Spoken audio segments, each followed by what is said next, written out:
En el otoño de 1871, cuando las autoridades de Massachusetts finalmente derribaron las puertas del abandonado Divine Healing Sanctuary en las afueras de Salem, descubrieron algo que perseguiría a los investigadores durante décadas. Ocultos bajo las tablas del suelo de la capilla, yacían 847 diarios médicos detallados, y cada uno documentaba lo que parecían curas imposibles: pacientes paralizados que volvían a caminar, personas ciegas que recuperaban la vista, tumores que desaparecían de la noche a la mañana. Pero aquellos no eran registros de milagros, eran la documentación minuciosa del fraude médico más elaborado de la historia de Estados Unidos, orquestado por 3 hermanos que habían convertido la sanación divina en un arte de asesinato calculado. Durante 37 años, la familia Hawthorne dirigió lo que miles creían que era el propio santuario de sanación de Dios, cuando, en realidad, era un sofisticado laboratorio de experimentación humana que acabó con más de 400 vidas. El estado de Massachusetts selló estos registros durante 50 años y las autoridades de la Iglesia nunca han reconocido públicamente su existencia. Esta noche vamos a revelar la aterradora verdad sobre lo que realmente ocurrió detrás de los muros sagrados del Divine Healing Sanctuary. Antes de continuar con la historia de los hermanos Hawthorne y su santuario impío, necesito preguntarte algo. Este canal no es para todo el mundo, sino solo para las almas más valientes, las que se atreven a descubrir los secretos más oscuros escondidos en nuestra historia. Si eres una de esas personas raras, capaces de soportar la verdad, por perturbadora que sea, pulsa el botón de suscribirte y activa la campana de notificaciones. Y también tengo curiosidad, ¿desde qué estado estás escuchando esta historia? Deja un comentario abajo y dime de dónde eres. Tu valentía para buscar estas verdades enterradas te distingue del resto. Ahora retrocedamos hacia las sombras del Massachusetts de 1834, donde nuestra historia de engaño y muerte comienza de verdad. Corría el año 1834 y Salem, Massachusetts, seguía cargando con el peso de su infame pasado. Habían pasado 142 años desde los juicios por brujería, pero la ciudad seguía profundamente dividida entre las viejas familias puritanas y las nuevas denominaciones protestantes que buscaban establecer su autoridad espiritual. El segundo gran despertar había barrido Nueva Inglaterra como un incendio, trayendo consigo una fe ferviente en la intervención divina y en las curaciones milagrosas, una fe que desafiaba la doctrina calvinista tradicional. En medio de esta atmósfera de tensión religiosa y hambre espiritual, llegaron 3 hermanos que cambiarían para siempre el significado de la sanación sagrada en Estados Unidos. El doctor Cornelius Hawthorne, de 38 años, había estudiado medicina en Harvard antes de pasar 5 años en Europa, donde había observado la creciente tendencia del turismo médico y la sanación por la fe. Su hermano menor, el reverendo Obadiah Hawthorne, de 35 años, tenía una presencia imponente y una voz capaz de hacer llorar a las congregaciones con sus sermones apasionados sobre el poder sanador de Dios. El más joven, Ezekiel Hawthorne, de 32 años, se había formado como boticario en Boston y poseía un conocimiento casi sobrenatural de hierbas, minerales y compuestos químicos que muy pocos en Nueva Inglaterra podían igualar. Los hermanos compraron una extensa propiedad colonial en las afueras de Salem, una finca que llevaba abandonada desde 1692, cuando sus anteriores dueños huyeron durante los juicios por brujería. La estructura de madera, de 3 plantas, se levantaba sobre 12 acres de terreno, rodeada de densos bosques de pinos que ofrecían el aislamiento perfecto frente a miradas indiscretas. Empezaron de inmediato las reformas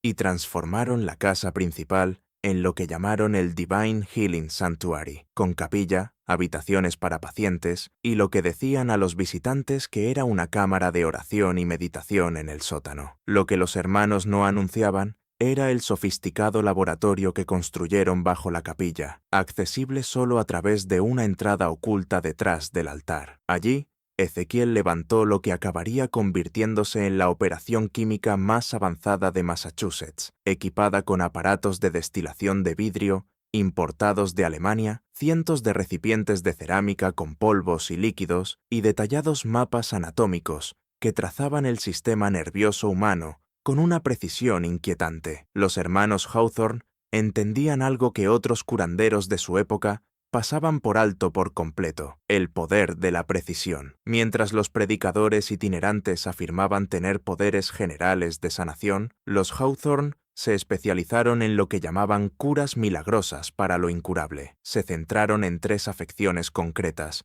que la ciencia médica de la década de 1830 no podía tratar: parálisis de aparición repentina, ceguera misteriosa y tumores de crecimiento rápido. Según ellos, cada una podía revertirse mediante oración intensiva e intervención divina, pero solo en su santuario y solo para quienes tuvieran suficiente fe y medios económicos. Los hermanos construyeron su reputación con método. Cornelius usó sus credenciales médicas para establecer relaciones con médicos de toda Nueva Inglaterra, presentándose como un doctor que no temía reconocer los límites de la ciencia cuando se enfrentaba al poder superior de Dios. Obadiah viajó por iglesias de todo Massachusetts, pronunciando sermones sobre la unión entre fe y sanación que dejaban a las congregaciones hipnotizadas. Mientras tanto, Ezequiel trabajaba en silencio, entre sombras, desarrollando lo que llamaba sus compuestos divinos, sustancias capaces de crear exactamente las mismas afecciones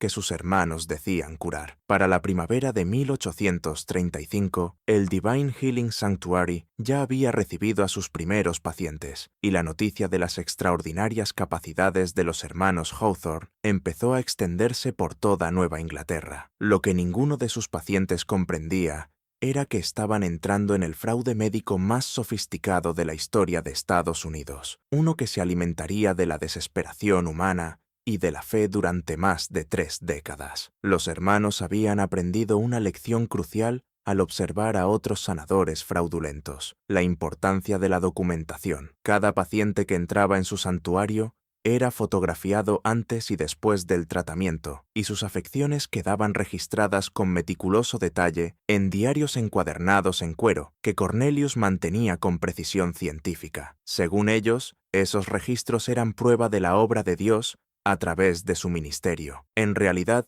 eran la documentación detallada de una empresa criminal que acabaría cobrando cientos de vidas. La operación de los hermanos Hawthorne comenzó con lo que ellos llamaban selección divina. Cornelius viajaba a congresos médicos y consultorios por toda Nueva Inglaterra, estudiando con cuidado los historiales clínicos e identificando a personas cuyas enfermedades empeoraban más allá de la ayuda médica posible. Mantenía correspondencia detallada con médicos, presentándose como un colega interesado en los casos desesperados en los que solo parecía posible la intervención divina. Pero el verdadero genio de los hermanos estaba en su operación paralela: la creación sistemática de pacientes que parecían necesitar una curación milagrosa. Ezequiel había pasado años desarrollando lo que llamaba sus compuestos de aflicción reversible, preparados químicos capaces de inducir síntomas concretos que imitaban a la perfección enfermedades graves. Su obra maestra era un polvo derivado de una planta sudamericana poco común, que, administrado en dosis exactas,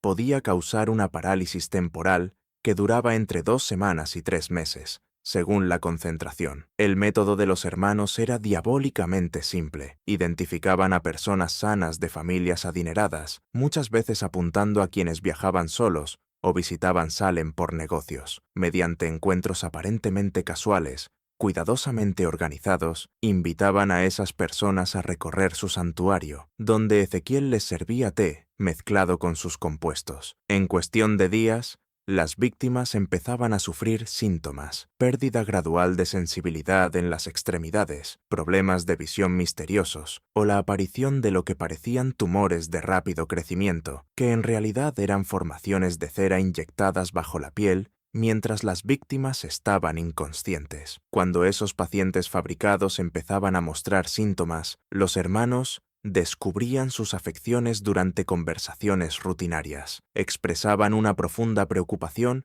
y ofrecían los servicios de su santuario. Las víctimas aterradas por aquellas dolencias repentinas y desesperadas por encontrar ayuda, aceptaban el tratamiento de inmediato. Después, los hermanos documentaban sus casos de manera exhaustiva, creando fotografías del antes y el después que servirían como prueba de sus supuestas curaciones milagrosas. El proceso de sanación era teatral y convincente. Obadiah dirigía largas sesiones de oración, a menudo de varias horas, mientras Cornelius administraba lo que llamaba medicina divina, que en realidad eran los antídotos que Ezequiel había desarrollado para cada uno de sus compuestos. La parálisis desaparecía, la vista regresaba y los tumores de cera eran retirados con habilidad durante una cirugía divina nocturna, realizada mientras los pacientes estaban sedados. Los hermanos cobraban sumas enormes por sus servicios, por lo general entre $500 y $2,000 por paciente, fortunas que para la mayoría de las familias representaban los ahorros de toda una vida. Justificaban esos costes afirmando que la verdadera sanación divina exigía un sacrificio considerable y que su ministerio necesitaba fondos para seguir con la obra de Dios. La mayoría de las familias pagaba con gusto, convencida de que estaba presenciando milagros auténticos. No, la fama de los hermanos Hawthorne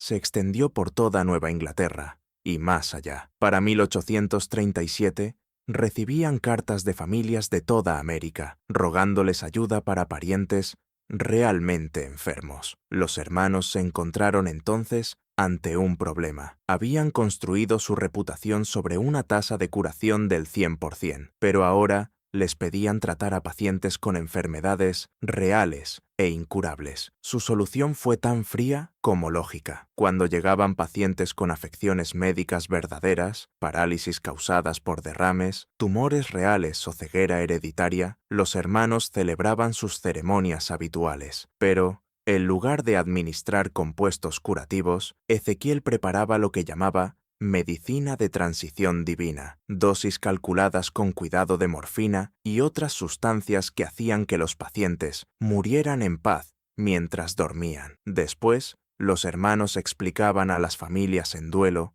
que sus seres queridos habían sido llamados por Dios justo cuando la curación estaba a punto de suceder. Ofrecían elaboradas explicaciones teológicas sobre el tiempo divino y los misterios del plan de Dios, mientras registraban en privado esas muertes en diarios separados, guardados bajo llave en su laboratorio del sótano. Esta doble operación, fabricar milagros para pacientes sanos, mientras eliminaban en silencio a los enfermos reales, permitió a los hermanos mantener su reputación de sanadores sobrenaturales y generar beneficios enormes. Entendían que, en una época de conocimientos médicos limitados y de fe intensa, las familias preferían creer en un misterio divino antes que cuestionar lo que parecía una curación milagrosa. Margaret Whitmore llegó al Divine Healing Sanctuary una mañana gris de octubre de 1839, llevando consigo una carta de presentación de un médico de Boston y el corazón cargado de desesperación. Su hija Sarah, de 22 años,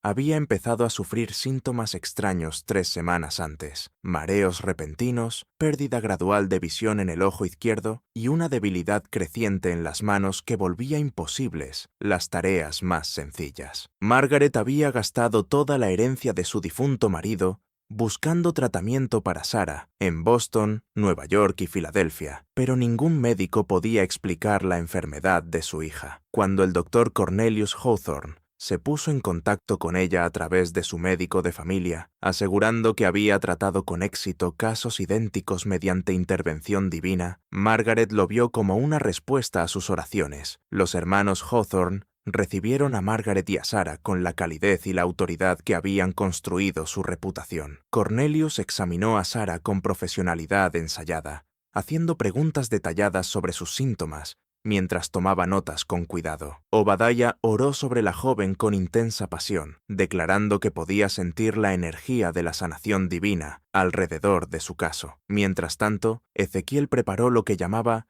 medicina preparatoria para ayudar a que el cuerpo de Sarah se dispusiera para la curación. Lo que Margaret no sabía era que los síntomas de Sarah coincidían a la perfección con los efectos de uno de los compuestos de Ezequiel, una sustancia que él le había administrado durante un encuentro cuidadosamente planeado en una cafetería de Boston, 2 meses antes. Sarah no estaba realmente enferma. Era una de las pacientes fabricadas por los hermanos, elegida porque la riqueza de su familia la convertía en un objetivo ideal para sus costosos servicios de sanación. Margaret aceptó pagar la tarifa de los hermanos, $1,200, y organizó que Sarah permaneciera en el santuario para recibir tratamiento intensivo. Durante las 3 semanas siguientes, vio a su hija someterse a elaboradas ceremonias de sanación, tomar medicinas preparadas especialmente y participar en largas sesiones de oración que parecían devolverle la salud poco a poco. La visión de Sarah empezó a regresar, su fuerza mejoró y los mareos se hicieron menos frecuentes. El 15 de noviembre de 1839, Sarah experimentó lo que parecía una recuperación completa. Su visión se había restaurado por completo, sus manos estaban firmes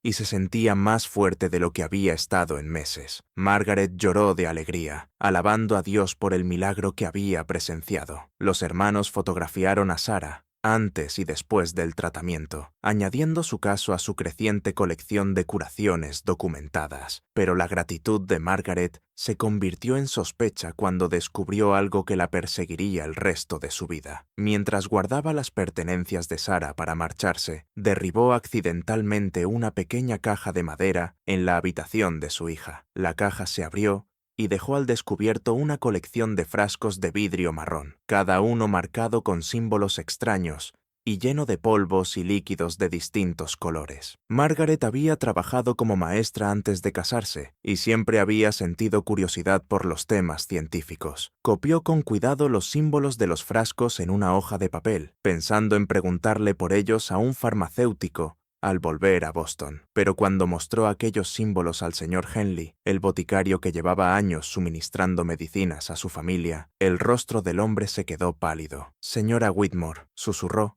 mirando a su alrededor en la tienda para asegurarse de que estaban solos. «Estos no son compuestos curativos. Este símbolo indica extracto de belladona, un veneno que provoca problemas de visión y debilidad. Este otro es acónito, que produce parálisis, y esto», señaló un símbolo que parecía un árbol retorcido. «Esto no lo he visto nunca, pero la anotación sugiere que es un compuesto antídoto». Margaret sintió que el mundo se desplazaba bajo sus pies. Si los frascos contenían venenos y antídotos, entonces la enfermedad de Sarah había sido creada de forma artificial, y su curación no había sido más que una actuación cuidadosamente montada. Regresó a Salem esa misma noche, decidida a enfrentarse a los hermanos Hawthorne y exigir una explicación. Pero cuando llegó al santuario, encontró a los hermanos preparados para su visita. La recibieron con cordialidad, mostrando preocupación por su evidente angustia. Cuando ella les enseñó la hoja con los símbolos copiados,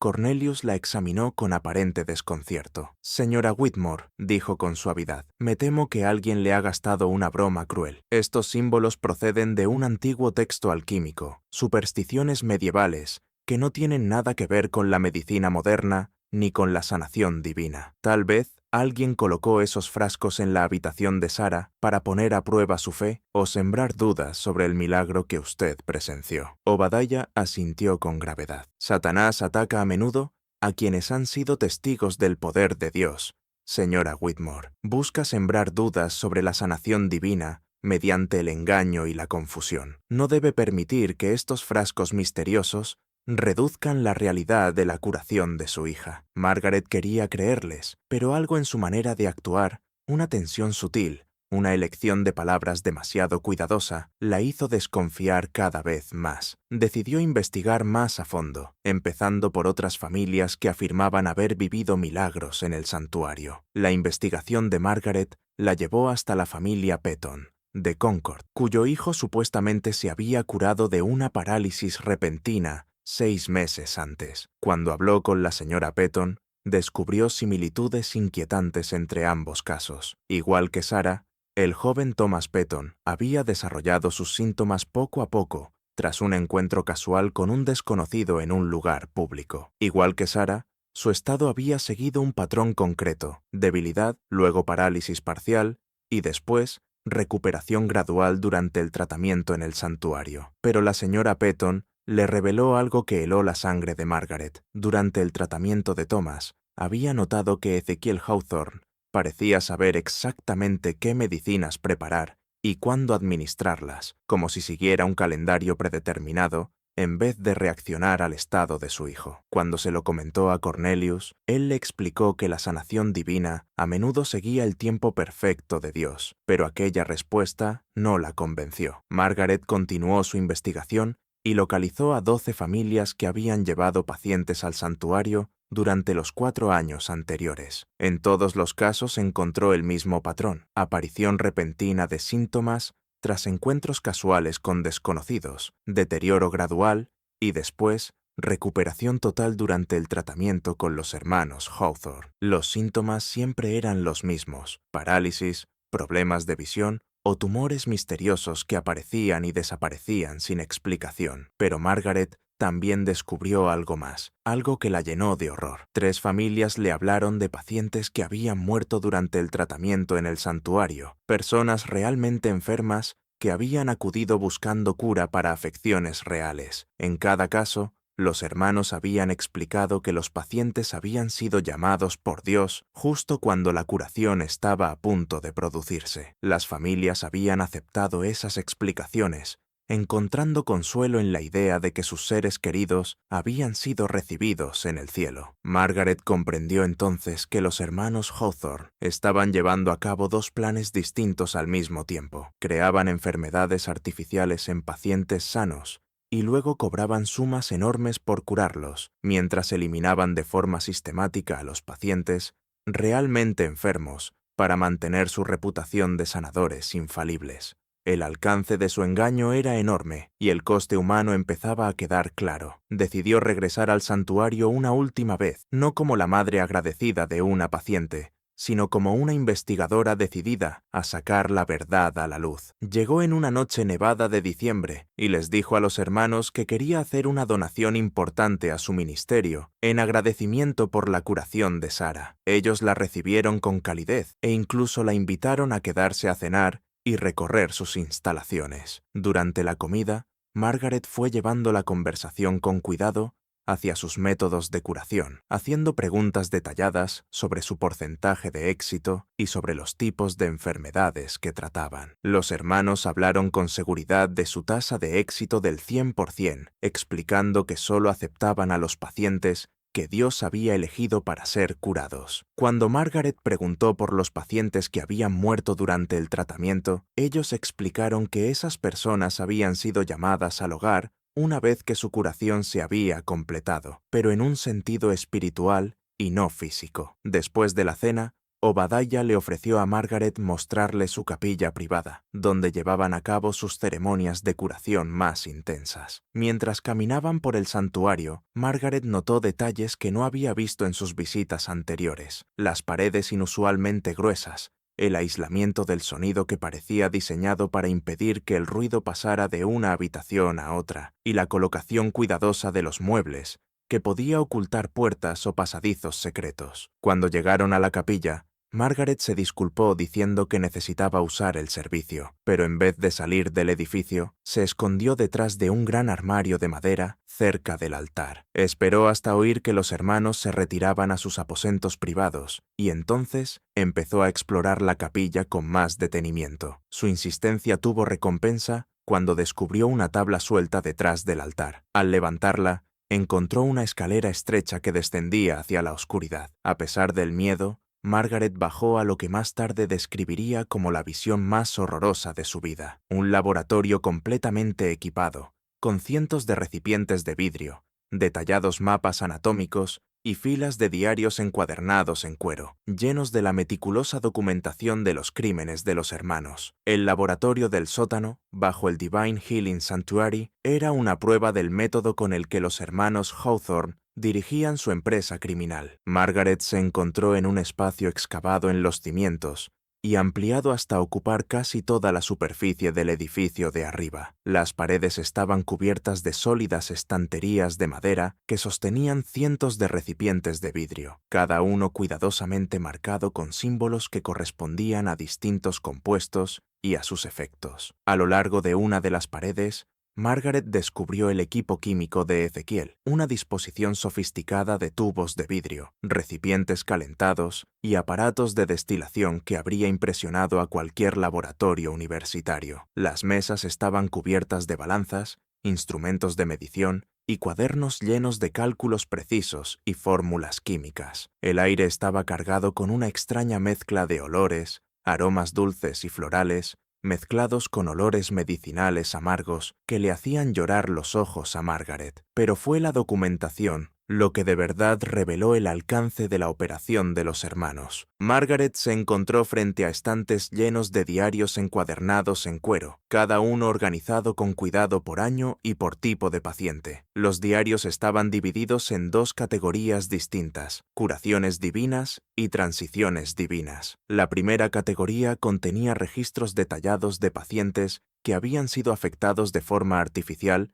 y luego curados, mientras que la segunda documentaba a aquellos que habían sido eliminados en silencio. Al abrir uno de los diarios de curaciones divinas, Margaret encontró entradas que parecían estudios de caso científicos. A cada paciente se le asignaba un número y su tratamiento quedaba documentado con una precisión aterradora. Leyó entradas como esta: paciente 47, se administró el compuesto CE7, inductor de parálisis, en proporción 3,2, mezclado con té de manzanilla. Los síntomas aparecieron dentro de las 72 horas, tal como se predijo. El sujeto experimentó parálisis completa de la parte inferior del cuerpo en el día 8. Se administró antídoto C7 durante la ceremonia de curación en el día 21. Recuperación total lograda en 48 horas. Pago recibido, $800. Documentación fotográfica completada. Los diarios de transiciones divinas eran aún más perturbadores. Estas entradas documentaban la muerte sistemática de pacientes realmente enfermos, con una frialdad clínica que hacía temblar las manos de Margaret mientras leía. Paciente 23, parálisis real por derrame cerebral. Se administró el compuesto X4, derivado de morfina,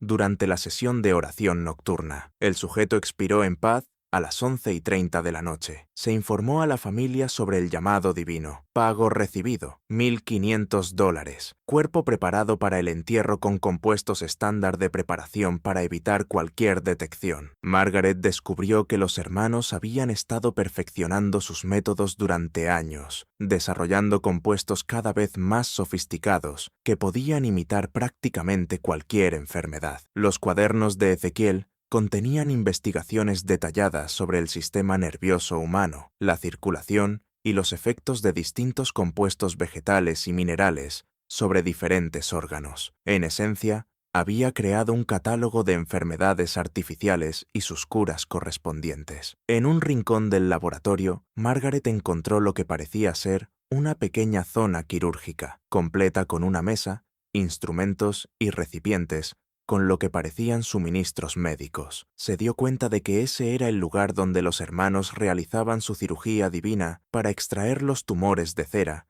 que habían implantado en los pacientes mientras estaban inconscientes. La precisión y la planificación de toda la operación resultaban abrumadoras. Quizá lo más perturbador fue el descubrimiento de Margaret de un libro de cuentas detallado que registraba el éxito económico de los hermanos. En 5 años, habían generado más de $40,000 en pagos de pacientes, una fortuna enorme que representaba los ahorros de toda la vida de docenas de familias. El libro también contenía planes de expansión, incluida correspondencia con posibles asociados en otros estados que estaban interesados en establecer operaciones similares de curación divina. Margaret pasó 3 horas en el laboratorio, copiando tantos nombres y detalles como le fue posible de los diarios de los hermanos. Encontró registros de pacientes a los que ella misma había entrevistado durante su investigación, lo que confirmaba sus sospechas sobre el carácter artificial de sus enfermedades, pero también halló pruebas de crímenes que iban mucho más allá del fraude médico. Los hermanos llevaban años acabando de forma sistemática con pacientes, y su éxito los había vuelto cada vez más audaces en sus métodos. Cuando se preparaba para salir del laboratorio, Margaret oyó pasos sobre su cabeza.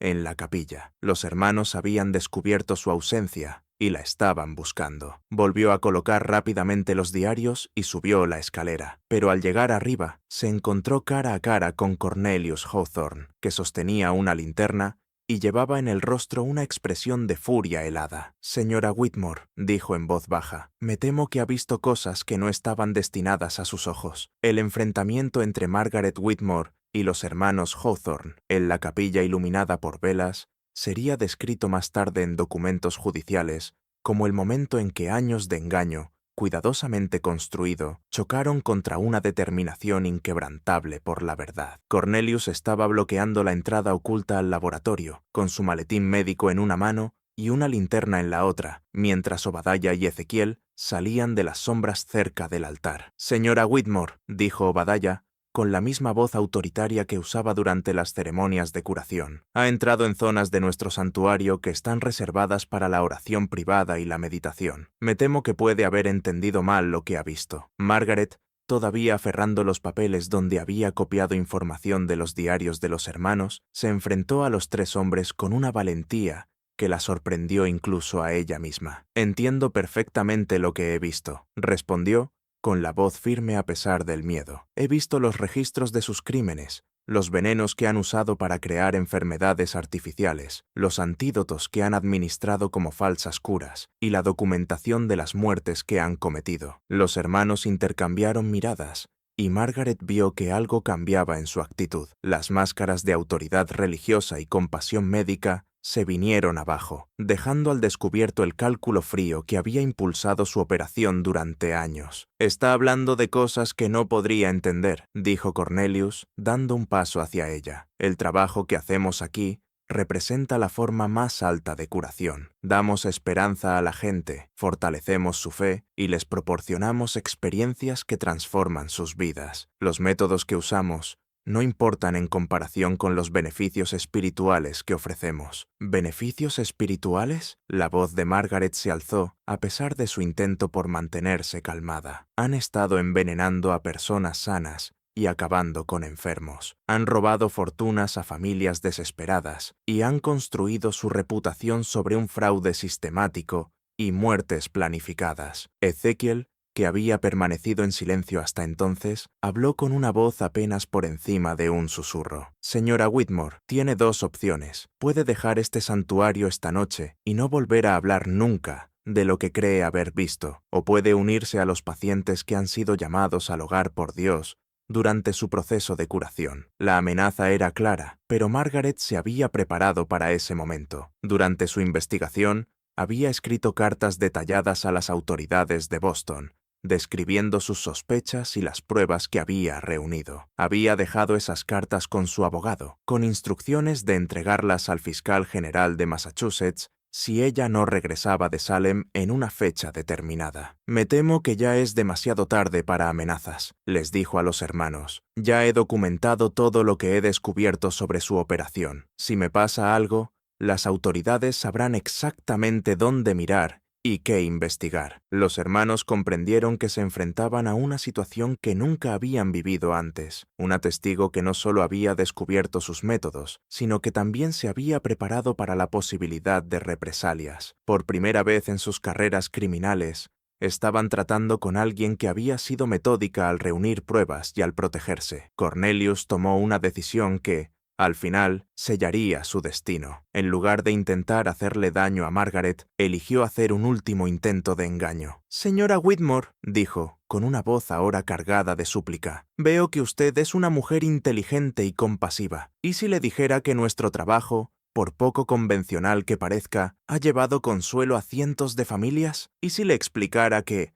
a veces, la apariencia de una curación es tan beneficiosa como una curación real?» «Me está pidiendo que sea cómplice de un asesinato», respondió Margaret. «He visto sus registros. Sé cuántos pacientes realmente enfermos han matado para mantener su reputación». La conversación continuó durante otra hora, con los hermanos alternando amenazas, sobornos e intentos de justificación. Le ofrecieron a Margaret grandes sumas de dinero para que guardara silencio, prometieron poner fin a su operación si aceptaba guardar sus secretos, e incluso sugirieron que ella podría convertirse en socia de su empresa. Pero Margaret no cedió. Finalmente, Obadiah hizo una declaración que más tarde se usaría como prueba de premeditación en su juicio. Señora Whitmore nos ha obligado a una situación en la que debemos elegir entre la obra de nuestra vida y su silencio. Hemos pasado años construyendo algo que da sentido a la vida de la gente, y no podemos permitir que el equivocado sentido de la justicia de una sola persona destruya todo lo que hemos logrado. Margaret reconoció aquello como una amenaza final, pero también entendió que los hermanos ahora actuaban desde la desesperación y no desde su habitual control calculado. Retrocedió hacia la puerta de la capilla, sin quitar los ojos de los tres hombres, mientras buscaba el picaporte con la mano. «Me voy ahora mismo», dijo con firmeza, «y voy a asegurarme de que las autoridades sepan exactamente lo que han estado haciendo aquí. Las familias que han perdido a sus seres queridos merecen conocer la verdad, y las personas a las que han engañado merecen justicia». Abrió la puerta y salió a la fría noche de diciembre, pero mientras se alejaba del santuario, oyó a Ezequiel llamarla desde atrás. «Señora Whitmore, no tiene idea de lo que ha puesto en marcha. Nuestro trabajo aquí es más grande de lo que usted entiende, y hay otros que continuarán lo que hemos empezado». Margaret no miró atrás mientras caminaba por la nieve hacia Salem, pero llevaba consigo la certeza de que había descubierto una de las empresas criminales más sofisticadas de la historia de Estados Unidos. Lo que no sabía era que su investigación acabaría revelando conexiones con operaciones similares en otros estados, y que la red de los hermanos Hawthorne se extendía mucho más allá de su pequeño santuario en Massachusetts. Las revelaciones de Margaret ante las autoridades de Massachusetts provocaron una investigación que terminaría exponiendo una red criminal que abarcaba varios estados e involucraba a decenas de personas. Cuando el sheriff Thomas Hartwell y sus ayudantes llegaron al Divine Healing Sanctuary el 22 de diciembre de 1839, descubrieron que los hermanos habían huido durante la noche, dejando atrás solo su extensa documentación y el equipo del laboratorio. La investigación reveló que los hermanos Hawthorne habían estado en contacto con operaciones similares en Connecticut, Nueva York, Pensilvania y Virginia. Sus cartas, encontradas en un cofre cerrado con llave en la habitación de Cornelius, mostraban que habían compartido técnicas y compuestos con otros sanadores fraudulentos, creando una red coordinada de fraude médico que llevaba funcionando casi una década. El fiscal William Morrison, que dirigió la acusación, describió después el alcance de la investigación como algo sin precedentes en la historia criminal de Estados Unidos. Los hermanos habían mantenido correspondencia con 17 personas distintas que operaban engaños parecidos, desde pequeñas operaciones dirigidas a familias individuales hasta grandes santuarios que atraían pacientes de toda la región. La investigación reveló que la red había desarrollado métodos estandarizados para crear enfermedades artificiales, procedimientos de formación para nuevos operadores e incluso un sistema para compartir información sobre familias adineradas que podían convertirse en objetivo de sus planes. En esencia, los hermanos habían convertido su operación en una especie de franquicia, proporcionando compuestos y técnicas a sus asociados a cambio de un porcentaje de sus ganancias. Cuando las autoridades allanaron los otros lugares identificados en la correspondencia de los hermanos, encontraron pruebas de operaciones similares en Hartford, Albany,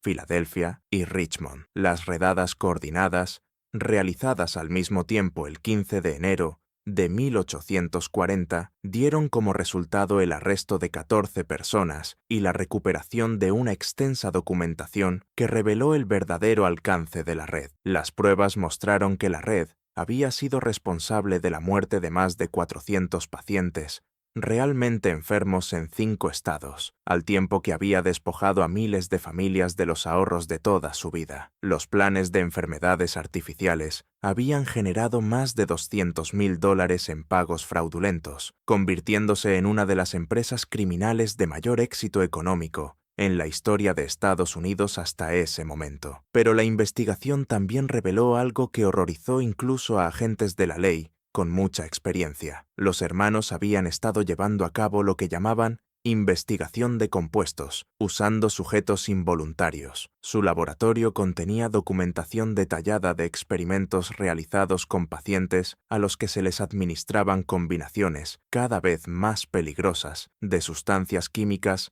para probar sus efectos sobre el cuerpo humano. El informe oficial del sheriff Hartwell describía el hallazgo de pruebas de experimentación humana sistemática, comparable a los relatos más perturbadores de abuso médico en la historia europea. Los hermanos habían estado usando a sus pacientes como sujetos de prueba para desarrollar nuevos compuestos, documentando con cuidado los resultados de distintas combinaciones químicas y sus efectos sobre diferentes órganos y sistemas. La cacería de los hermanos Hawthorne se extendió por varios estados, con carteles de búsqueda distribuidos por toda Nueva Inglaterra y más allá. Los agentes federales intervinieron cuando las pruebas sugirieron que los hermanos habían huido a territorios fuera de la jurisdicción estatal. La búsqueda se complicó por el hecho de que los hermanos habían mantenido múltiples identidades y habían establecido refugios seguros en varios lugares. Margaret Whitmore se convirtió en la testigo clave del caso de la acusación, aportando un testimonio detallado sobre su descubrimiento del laboratorio y su enfrentamiento con los hermanos. La cuidadosa documentación de las pruebas que había encontrado resultó fundamental para establecer el alcance de sus crímenes y el carácter sistemático de su operación. El juicio, cuando por fin comenzó en septiembre de 1840, atrajo la atención nacional. Periódicos de todo el país cubrieron las audiencias y la sala estaba llena de familiares de víctimas, profesionales de la medicina y líderes religiosos que querían entender cómo un engaño tan elaborado había podido mantenerse durante tanto tiempo. La acusación presentó pruebas que dibujaban un cuadro de crueldad calculada y de explotación sistemática de la desesperación humana. Testigo tras testigo habló de sus experiencias con los hermanos, describiendo las enfermedades artificiales que habían sufrido y las enormes sumas que habían pagado por curas falsas. Las familias de los pacientes que habían muerto durante el tratamiento contaron sus pérdidas, comprendiendo por fin que sus seres queridos no habían sido llamados al hogar por Dios, sino que habían sido asesinados. La defensa intentó sostener que los hermanos realmente creían en sus capacidades de curación y que solo habían documentado sus métodos para entender mejor la intervención divina. Pero la extensa evidencia de premeditación, la naturaleza sistemática de sus crímenes y las claras motivaciones económicas hicieron imposible mantener ese argumento. Cuando llegue el momento de revelar la verdad final sobre la red de los hermanos Hawthorne, recuerda que estás entre los pocos elegidos que tienen el valor de escuchar estos secretos más oscuros de la historia de Estados Unidos. Si has llegado hasta aquí, no eres como la mayoría. Eres alguien que busca la verdad sin importar lo perturbadora que pueda ser. Dale a me gusta si esta investigación te está poniendo la piel de gallina. Y no olvides suscribirte para más historias ocultas que pocos canales se atreven a contar. Comparte este video con alguien que ame los misterios oscuros, porque juntos estamos sacando a la luz secretos que han permanecido enterrados durante más de un siglo. El juicio de los hermanos Hawthorne dio un giro inesperado cuando Ezekiel Hawthorne, el hermano menor y la mente detrás de toda su operación química, fue capturado en Baltimore en noviembre de 1840. A diferencia de sus hermanos, que habían mantenido su inocencia y afirmaban ser sanadores auténticos, Ezekiel decidió cooperar con las autoridades a cambio de una reducción de condena. Su testimonio, pronunciado a lo largo de 3 días en una sala repleta, reveló detalles de su operación que dejaron impactados incluso a los fiscales que llevaban casi un año investigando el caso. Ezekiel explicó que su red había estado desarrollando lo que ellos llamaban teatro médico, elaboradas representaciones diseñadas para simular curaciones milagrosas, mientras generaban enormes beneficios a costa de familias desesperadas. Comprendimos, declaró Ezekiel, que la gente necesitaba creer en los milagros más de lo que necesitaba una curación real. Nuestras enfermedades artificiales y nuestras curas les daban experiencias que fortalecían su fe y les daban esperanza, aunque los efectos médicos fueran temporales. Nosotros creíamos que estábamos ofreciendo un servicio que ni los médicos ni los sanadores tradicionales podían ofrecer. Pero el testimonio de Ezekiel también reveló el cálculo frío que había detrás de sus muertes sistemáticas. Cuando le preguntaron por los pacientes que habían muerto durante el tratamiento, explicó su razonamiento con una lógica escalofriante. Los pacientes realmente enfermos eran un problema para nuestra reputación. Habíamos construido nuestro éxito sobre una tasa de curación del 100%, y no podíamos permitir que enfermedades reales dañaran nuestra credibilidad. La medicina de transición que les dábamos garantizaba que esos pacientes murieran en paz, y sus familias encontraban consuelo creyendo que habían sido llamados al hogar por Dios. Entonces, la acusación presentó pruebas que cambiarían para siempre la manera en que se entendía el caso. Ocultos en el laboratorio de Ezequiel, en Baltimore, las autoridades habían descubierto una serie de diarios que documentaban lo que él llamaba investigación avanzada, experimentos realizados con pacientes sin su conocimiento ni su consentimiento. Estos experimentos habían sido diseñados para probar los efectos de distintos compuestos sobre el cuerpo humano, y sus resultados se usarían después para desarrollar enfermedades artificiales más sofisticadas. Los diarios revelaban que los hermanos habían estado usando a los pacientes como sujetos de prueba para combinaciones químicas capaces de crear casi cualquier síntoma imaginable. Habían desarrollado compuestos que podían causar ceguera temporal, parálisis, afecciones en la piel, problemas respiratorios e incluso confusión mental. Cada compuesto había sido probado en varios pacientes, y los resultados se registraban con cuidado para su uso futuro. Pero la revelación más inquietante llegó cuando Ezequiel describió sus metas a largo plazo. Los hermanos habían estado trabajando hacia lo que llamaban legitimidad médica. Planeaban pasar, con el tiempo, de la curación fraudulenta a convertirse en investigadores médicos reconocidos. Su intención era usar la riqueza acumulada y la investigación ya documentada para fundar una institución médica legítima, donde pudieran continuar sus experimentos con seres humanos bajo la apariencia de avance científico. Creíamos, declaró Ezequiel, que nuestra investigación acabaría contribuyendo a verdaderos avances médicos. Los compuestos que desarrollamos y la documentación sistemática de sus efectos representaban conocimiento científico valioso que beneficiaría a la humanidad. Los métodos que usamos eran necesarios para avanzar en la comprensión médica de formas que la investigación tradicional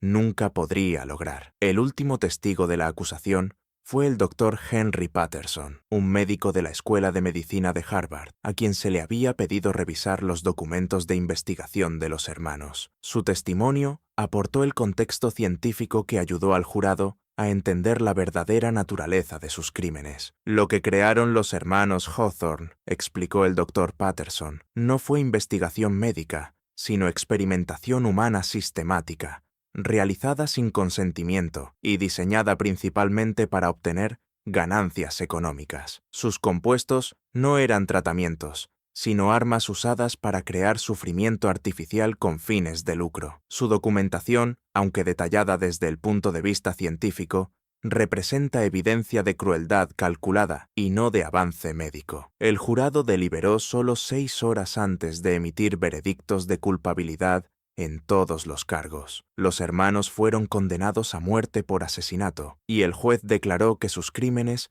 representaban un ataque a los mismos cimientos de la confianza entre sanadores y pacientes, así como una perversión de la fe religiosa que exigía el castigo máximo. Pero incluso cuando parecía que la justicia estaba asegurada, el verdadero alcance de la red Hawthorne siguió saliendo a la luz. La cooperación de Ezequiel llevó a las autoridades a un almacén oculto en Boston, donde los hermanos habían guardado la riqueza acumulada y sus materiales de investigación. El almacén contenía más de $60,000 en efectivo y oro, cientos de compuestos químicos y lo que los fiscales describieron como la colección más completa de datos sobre experimentación humana en la historia de Estados Unidos. Entre esos materiales había un libro de cuentas encuadernado en cuero que Ezequiel llamaba su diario maestro de investigación. Ese documento contenía planes detallados para expandir su operación por todo el país, con objetivos concretos en grandes ciudades y correspondencia con posibles asociados, tan al oeste como St. Louis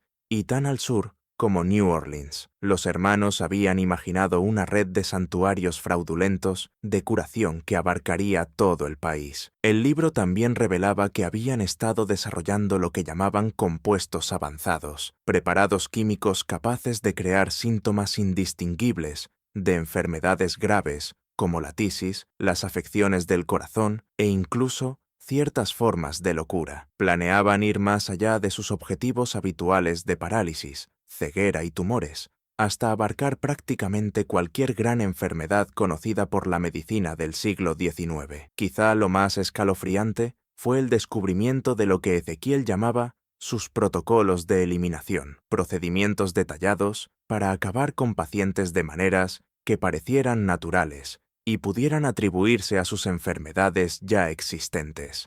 Los hermanos habían desarrollado métodos para provocar fallos cardíacos, colapsos respiratorios e incluso derrames cerebrales que no dejarían señales de juego sucio durante las autopsias limitadas que se realizaban en esa época. La ejecución de Cornelius y Obadiah Hawthorne, el 15 de marzo de 1841, marcó el fin de sus carreras criminales, pero no el final de su influencia sobre el fraude médico en Estados Unidos. Ezequiel, cuya cooperación le había asegurado cadena perpetua en lugar de la ejecución, siguió proporcionando información a las autoridades sobre operaciones similares en todo el país durante varios años después de la muerte de sus hermanos. Sus revelaciones llevaron al descubrimiento de operaciones fraudulentas de curación en 12 estados más, lo que dio lugar a más de 50 arrestos y a la recuperación de pruebas que documentaban crímenes cometidos a lo largo de casi 2 décadas. La red Hawthorne,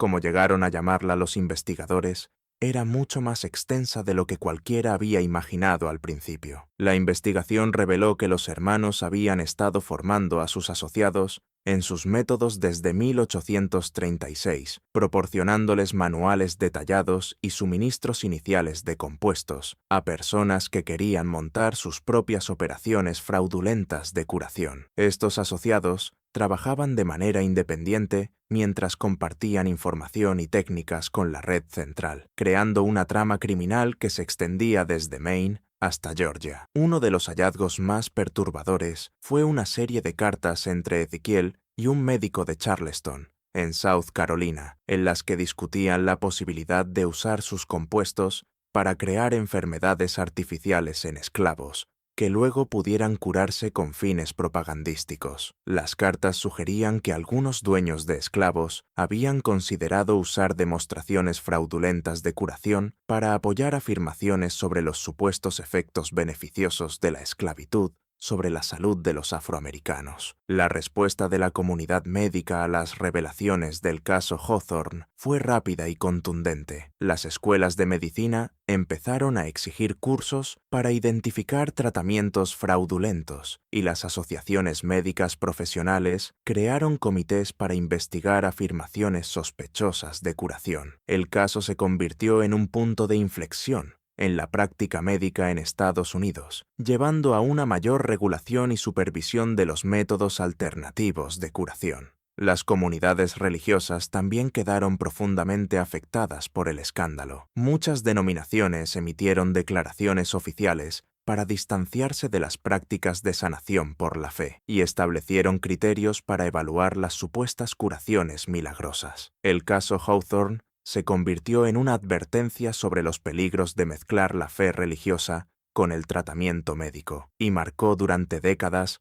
los debates teológicos sobre la naturaleza de la intervención divina. Pero quizá el efecto más duradero del caso Hawthorne fue su impacto sobre la confianza pública en la autoridad médica. La revelación de que médicos respetados podían participar en un engaño tan sistemático llevó a un mayor escepticismo frente a las afirmaciones médicas y a una demanda más fuerte de tratamientos basados en pruebas. El caso contribuyó al desarrollo de procedimientos de evaluación médica más rigurosos y de normas éticas que, con el tiempo, evolucionarían hasta convertirse en estándares médicos modernos. Margaret Whitmore, cuya valentía había expuesto toda la red, se convirtió en una destacada defensora de la reforma médica y de los derechos de los pacientes. Usó su experiencia para fundar una de las primeras organizaciones de defensa del paciente en Estados Unidos, trabajando para educar a las familias sobre el fraude médico y brindar apoyo a las víctimas de tratamientos fraudulentos. Su labor llevó a la aprobación de las primeras leyes de prevención del fraude médico en Massachusetts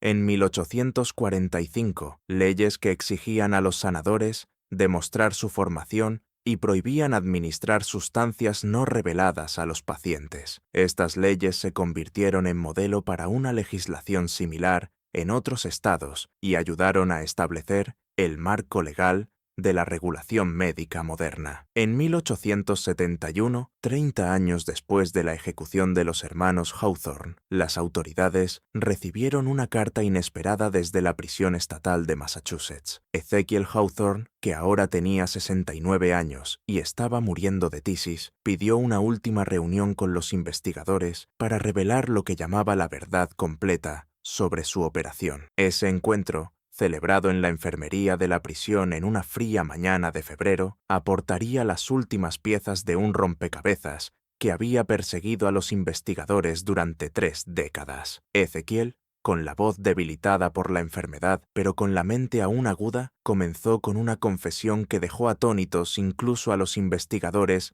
más experimentados. Todo lo que descubrieron sobre nuestra operación, susurró, fue solo la superficie de lo que logramos. Las enfermedades artificiales, las muertes, el fraude económico, todo eso eran simplemente los aspectos visibles de un experimento mucho mayor sobre el comportamiento humano y el control social. Ezekiel reveló que los hermanos habían estado llevando a cabo lo que llamaban investigación sobre manipulación de la fe, estudios sistemáticos sobre cómo las creencias religiosas podían explotarse para controlar la conducta humana. Sus ceremonias de curación no estaban diseñadas solo para generar ganancias, sino para reunir datos sobre los mecanismos psicológicos que gobernaban la fe, la esperanza y la desesperación. Lo documentamos todo, explicó Ezekiel, las reacciones de cada paciente, las respuestas de cada familia, la interpretación que hacía cada comunidad de nuestro trabajo. Estábamos creando una comprensión completa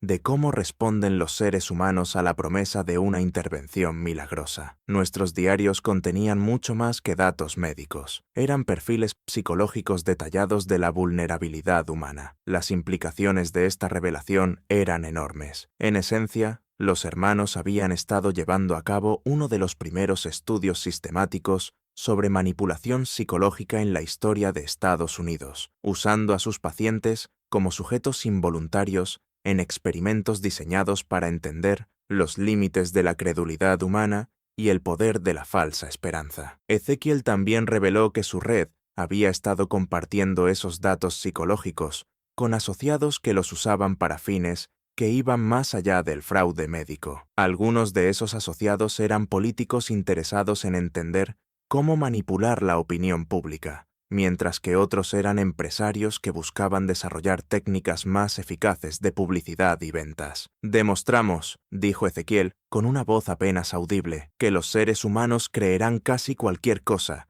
si se les presenta con suficiente autoridad y envuelta en la promesa de una intervención milagrosa. Nuestra investigación mostró que la necesidad de creer en lo imposible es tan fuerte que la gente puede ignorar pruebas evidentes de engaño si conservar su fe les proporciona consuelo emocional. Pero la revelación final de Ezekiel fue, quizá, la más perturbadora de todas. En una caja de metal oculta bajo las tablas del suelo de su celda, había conservado un solo diario que contenía lo que él llamaba su investigación definitiva, planes detallados para usar sus técnicas de manipulación psicológica a gran escala. El diario describía estrategias para crear crisis artificiales que pudieran resolverse mediante intervenciones fraudulentas, métodos para identificar y explotar las vulnerabilidades de las comunidades, y técnicas para mantener el engaño a largo plazo mediante un control cuidadoso de las pruebas y de los testigos. Los investigadores comprendieron que se trataba de un manual completo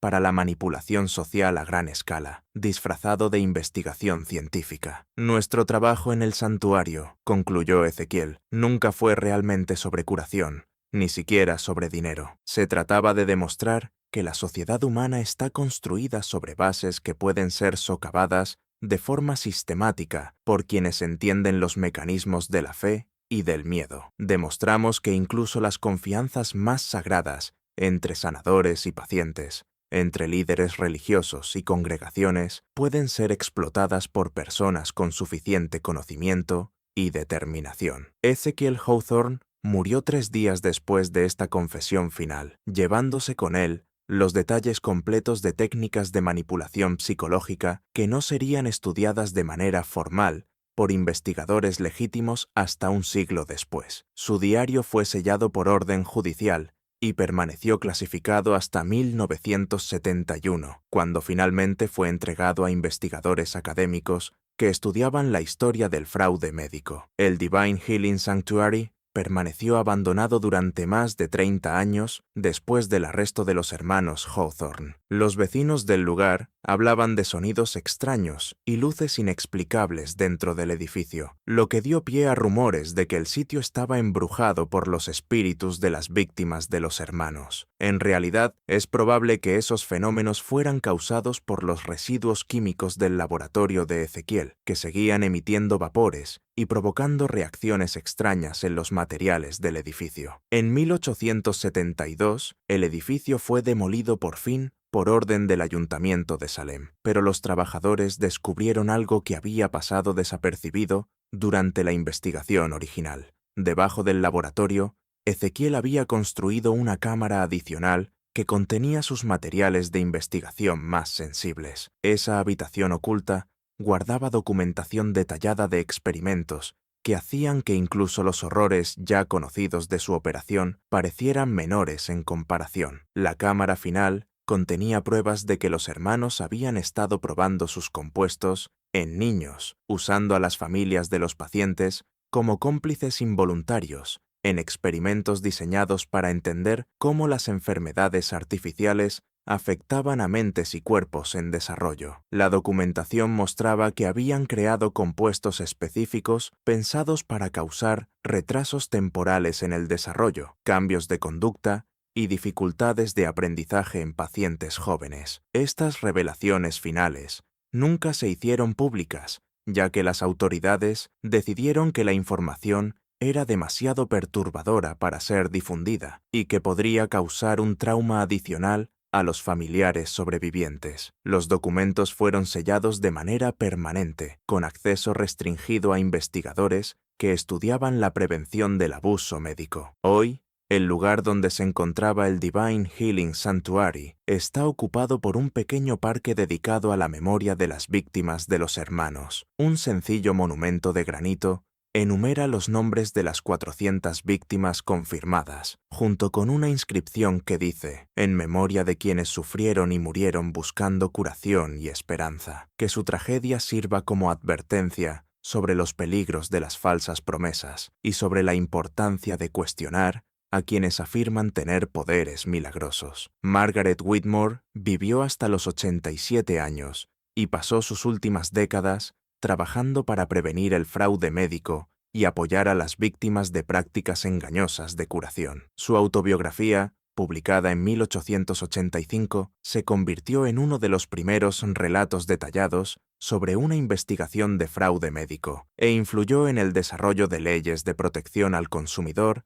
en todo Estados Unidos. Sarah Whitmore, la hija de Margaret, cuya enfermedad artificial expuso por primera vez la operación de los hermanos, se convirtió ella misma en médica, dedicando su carrera a la investigación médica legítima y al tratamiento de pacientes que habían sido víctimas de fraude médico. Fundó una de las primeras clínicas de Estados Unidos, diseñadas específicamente para ayudar a personas a recuperarse de los efectos físicos y psicológicos del tratamiento médico fraudulento. El caso Hawthorne cambió de forma profunda la medicina en Estados Unidos, llevando a la creación de requisitos de licencia médica, comités de revisión ética y leyes de protección al paciente que todavía hoy regulan la práctica médica. Los crímenes de los hermanos demostraron la necesidad de una supervisión sistemática de las afirmaciones médicas y ayudaron a establecer el principio de que afirmaciones extraordinarias exigen pruebas extraordinarias, pero quizá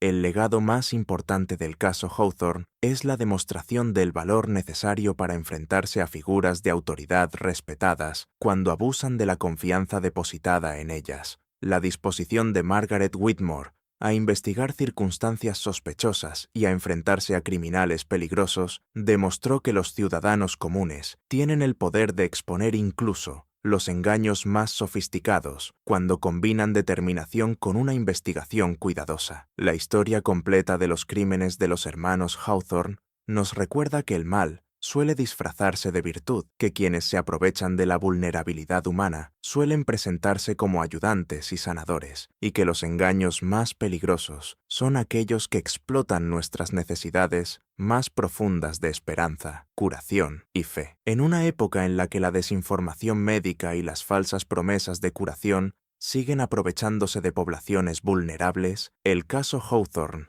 sigue siendo un ejemplo poderoso de por qué la duda razonable y la evaluación basada en pruebas son protecciones esenciales frente a quienes buscan abusar de nuestra confianza y explotar nuestra desesperación. Los hermanos Hawthorne construyeron su imperio de engaño sobre la necesidad humana fundamental de creer en una intervención milagrosa cuando se enfrenta el sufrimiento y la pérdida. Sus crímenes tuvieron éxito porque entendían que el deseo de esperanza puede superar la capacidad de pensar con escepticismo y que la desesperación puede volver vulnerables, incluso a personas inteligentes frente a engaños complejos. Pero su exposición final y su castigo también demostraron que la verdad encuentra la forma de salir a la luz incluso desde las mentiras mejor construidas, que una investigación basada en pruebas puede vencer incluso el engaño más sofisticado, y que la justicia, aunque a veces llegue tarde, puede imponerse al final incluso sobre la maldad más calculada. La historia del Divine Healing Sanctuary